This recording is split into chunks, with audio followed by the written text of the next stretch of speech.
How to add text in DaVinci Resolve. First of all, open your project in DaVinci Resolve and make sure you are in the edit page. This is where you can arrange your clips and add elements like text. To add text, go to the effects library on the top left side of the screen.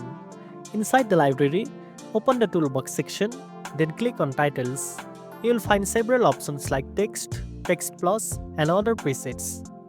Drag and drop the text block directly onto a video track above your existing clip in the timeline. This creates a new text layer on top of your video.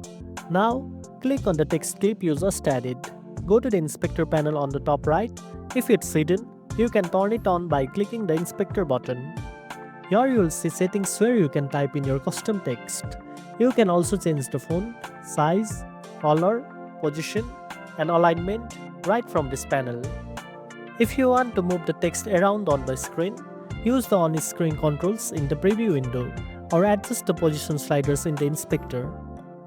You can also set when the text appears and disappears by trimming the edges of the text clip in the timeline. And that's it. Now you know how to add text in DaVinci Resolve. If you found this video helpful, don't forget to like, share and subscribe for more tech tips. Thanks for watching and I'll see you in the next one.